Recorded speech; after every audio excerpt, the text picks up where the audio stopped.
ଜୟ ଜଗନ୍ନାଥ। ଜୟ ଶ୍ରୀ ରାଧାରାଣୀ। ଯୋଉ party ruling ରେ ଥିବ ତାର ହିଁ ସବୁ ଅଫିସ ବାଡି ସବୁ ଜାଗା ଉପରେ ଦବଦବା ରହିବ। ଆପଣ ଲକ୍ଷ୍ୟ କରିବେ ଯୋଉ ଗୋଟେ ନୂଆ ଅଫିସର ନିଆଳିକି ଆସିବ ସେ ନିଆଳିର ପୁରୁଣା ଢାଞ୍ଚାରେ ହିଁ ପଡିଯିବ। କଣ ସଚେତନତା କାର୍ଯ୍ୟକ୍ରମ ନା କଣ ହବ? ନିଆଳି ଥାନା ତରଫରୁ ବିଭିନ୍ନ ମିଡିଆକୁ ସବୁ ଡକା ଯାଇଛି। ଆଉ ମିଡିଆକୁ ଡକା ଯାଇଛି ମାନେ କଣ, ଆମେ ଯାଇଥିଲୁ ସେଠିକି ମୋରି ହୋଟେଲ ପାଖରେ, ତ ମୁଁ ଚାଲି ବୁଲି ଏମିତି ଗଲା ବେଳକୁ ଆଇଆଇସି ଏସଡିପିଓ ସାର୍ ହେରିକା ସବୁ ଥିଲେ। ମୁଁ ନମସ୍କାର କଲି। ତାପରେ ସେଇଠି ଏସଡିପିଓ ସାର୍ ଆଇଆଇସି ସାର୍ କହୁଥିଲେ ଆଉ ମିଡିଆ ନା, ହଁ ସେ ଡକା ହେଇଛି ଆସିଛନ୍ତି, କିନ୍ତୁ ଆଜ୍ଞା ମତେ କେହି କହିନାହାନ୍ତି କଣ, ମିଡିଆ ନୁହଁ ମୋର ଏଇଟା। କ୍ଷମତାର ଅଳିନ୍ଦିରେ ଥିବା ଲୋକମାନେ, ସେମାନଙ୍କୁ ଯଦିଓ ଆମର ଦେଖେଇବା କି ଆମର ଇଏ କରିବା ଭଲ ଲାଗୁନି, କିନ୍ତୁ ଯେଉଁମାନେ ଆକ୍ଚୁଆଲି ନିଆଳିକି ଭଲ ପାଆନ୍ତି ଆଉ ସେମାନେ ଜାଣିଛନ୍ତି ନିଆଳିର ପରିସ୍ଥିତି ବର୍ତ୍ତମାନ କଣ ହେଲାଣି, ଆଉ ନିଆଳିର ପରିସ୍ଥିତି କି ପରିବର୍ତ୍ତନ କରିବା ପାଇଁ କଣ କରିବାକୁ ପଡିବ, ସେମାନଙ୍କ ପାଇଁ ନିହାତି ଏ ଭିଡିଓ ଆବଶ୍ୟକ। ଆଉ ପ୍ରଥମେ ଆମକୁ ଆମ ମାନସିକତା ପରିବର୍ତ୍ତନ କରିବାକୁ ପଡିବ। ମାନସିକତା ଆମେ ନିଜର ପରିବର୍ତ୍ତନ କଲା ପରେ ଆମେ ସମାଜରେ ପରିବର୍ତ୍ତନ ପାଇଁ ପ୍ରଚେଷ୍ଟା କରିବା। ଆଉ ଏମିତି ତ ବିଭିନ୍ନ ପ୍ରକାରର ଆୱାରନେସ କାର୍ଯ୍ୟକ୍ରମ ମାନ ଥାନା ତରଫରୁ, ବ୍ଲକ ତରଫରୁ, ତହସିଲ ତରଫରୁ ଆୟୋଜନ କରାଯାଏ। ଯେମିତି ଏଇ ପ୍ରକାରର କାର୍ଯ୍ୟକ୍ରମ ଦେଖନ୍ତୁ, ଏ କାର୍ଯ୍ୟକ୍ରମ କେତେ ଫଳପ୍ରଦ ହବ କଣ ହବ ସେ ତ ସମୟ କହିବ, କେତେ ସଚେତନତା ହବ କଣ ହବ ସେ ତ ସମୟ କହିବ, କିନ୍ତୁ କରାଯାଏ। କିନ୍ତୁ କରାଯାଏ ବିଭିନ୍ନ ପ୍ରକାର କାର୍ଯ୍ୟକ୍ରମ କରାଯାଏ। ବାବୁ ମାନେ କରନ୍ତି, ମୋର ତ ଦେଖିବାର ନାହିଁ, ମତେ ଡାକି ନାହାନ୍ତି, ମୋର ତ ଥାନା ଆଡେ ଆଉ ଚାହିଁବାର ନାହିଁ।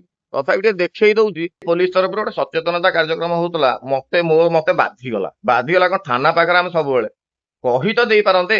ଆଉ ବାକି ରହିଲା ଯୋଉ ସାର୍ କହିଲେ, ଆଇ ସାର୍ କହିଲେ ଯେ ଆମର କଣ ଗୋଟେ ମିଡିଆ, ଏଇଟା ମୋର ବୋଧେ ନୁହଁ କି କଣ, ମୋର ଏଇଟା ମିଡିଆ, ମୋର ଏଇଟା ୱେବ ଚ୍ୟାନେଲଟା, ଆଉ ମିଡିଆ କଣ?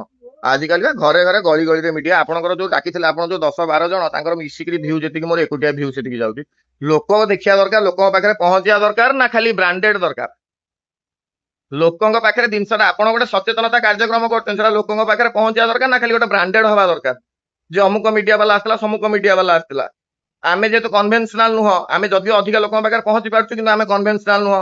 ହୁଏତ ଆମକୁ ସେଠି କଠିନ ପ୍ରଶ୍ନ ପଚାରି ଦେଇ ବି ପାରିଥାନ୍ତି, ସେଥିପାଇଁ ହୁଏତ ଆମକୁ ଦୂରେଇ ରଖାଯାଉଛି। ଆଉ ମୁଁ ବିଶ୍ୱାସ କର, ଲାଷ୍ଟକୁ ମତେ ଏଇ ପ୍ରକାର ଲାଗିଲାଣି କୌଣସି ରାଜନୈତିକ ଦଳ ଯୋଗଦେବି କାହିଁକି, ଯେତେବେଳେ ଆମେ ଗଲୁ ସବୁ ଅଫିସରେ କଣ ଏଇଆ, ଆଉ ମିଡିଆର ମାନେ କଣ, ସଂଜ୍ଞା କଣ, ମୁଁ ଆଜି ଯାଏଁ ବୁଝିପାରିଲିନି। ମିଡିଆର ସଂଜ୍ଞା କଣ? ଏ କଣ ପ୍ରଶାସନ ନିଷ୍ପତ୍ତି ନବ, ନା ଅଫିସର ମାନେ ନିଷ୍ପତ୍ତି ନେବେ କୋଉଟା ମିଡିଆ ନୁହଁ? ଯଦି ମୋର ଗୋଟେ ମିଡିଆ ନୁହଁ, ମୁଁ ଏତେ ଦିନ ହେଲାଣି ଏଠି ଯୋଉ ତାମସା କରୁଛି, ତାକୁ ବନ୍ଦ କାହିଁ କରାଯାଇନି? ବନ୍ଦ କରନ୍ତୁ, ମତେ ଗିରଫ କରି ଫରୱାର୍ଡ କରନ୍ତୁ। ହଁ, ହଜାର ଦୁର୍ନୀତି ବିଭିନ୍ନ ଅଞ୍ଚଳରେ ଚାଲିଛି। ଆମ ଅଞ୍ଚଳରେ ତ ପ୍ରଶ୍ନ, ଆଜିଠାରୁ ମୋର ବ୍ରତ ହେଲା, ଏମିତି ଦୁର୍ନୀତି ଦେଖେଇବି ସମ୍ଭାଳି ପାରିବନି, ଏମିତି ଦୁର୍ନୀତି ଦେଖେଇବି ସମ୍ଭାଳି ପାରିବନି। କାରଣ ସମସ୍ତେ ଆମେ ସବୁ ଦେଖିପାରୁଛୁ, କିନ୍ତୁ ଚଳେଇ ଚାଳେଇ ଗୋଟେ ମଣିଷ ଚାଲୁଥିଲା। କାରଣ ମୋର ବି ରହିବାର ଅଛି, ନିଆଳି ଅଛି, କିନ୍ତୁ କେହି କିଛି କରିପାରିବେନି। କଣ ହବ, ମୁଁ ଖୋଲାଖୋଲି କଥା, ଯଦି ବର୍ତ୍ତମାନ ମୋର ଯଦି ଭଲ ମନ୍ଦ କଣ ହେଲା, ଆପଣ ଜାଣିବେ ଯେ ମତେ ଫସିଆ ଯାଉଛି। କାରଣ ମୁଁ ବିରୋଧ କରିବି ବର୍ତ୍ତମାନ ଏଇ ଯୋଉ ସବୁ ଦୁର୍ନୀତି ଅଞ୍ଚଳରେ ଚାଲିଛି, ତାକୁ ବିରୋଧ କରିବି। ଯଦି ଆପଣ ଜାଣିବେ ମୁଁ ଆରେଷ୍ଟ ହେଲି, କିମ୍ବା ମୋ ଦ୍ୱାରା ମୋ ସାଙ୍ଗେ କିଛି ଭଲ ମନ୍ଦ ହେଲା, ଜାଣିବେ ଯେ ମତେ ଫସିଆ ଯାଉଛି। କାରଣ ମୁଁ ଏଇ ଦୁର୍ନୀତି ଗୁଡା ସବୁ ଘୋର ବିରୋଧ କରିବି। ସରେଣ୍ଡର ମୁଁ ମୋ ଜୀବନରେ କରିବି ନାହିଁ, କୌଣସି ପରିସ୍ଥିତିରେ ସରେଣ୍ଡର କରିବି ନାହିଁ। ସରେଣ୍ଡର ମାନେ ସାଲିସ ତ କରିବି ନାହିଁ। ଆଉ ମୋର ସେ କୋଉ ବାଲିଘାଟ ଜଗିବାର ନାହିଁ, କି ମୁଁ କହୁନି କୋଉଠି ବାଲି ଦୁର୍ନୀତି ହଉଛି, କୋଉଠି କିଏ ବାଲି ଖୋଳି ନେଲା, କୋଉଠି କିଏ କଣ୍ଟ୍ରାକ୍ଟର ଇଏ କରିଦେଲା, କିଛି ନାହିଁ। ମୁଁ କହିବା କଥା ସବୁ ସହିତ ଅଫିସ ବାଡି ଗୁଡା ସବୁ ସାଇଜରେ ଚାଲିବ।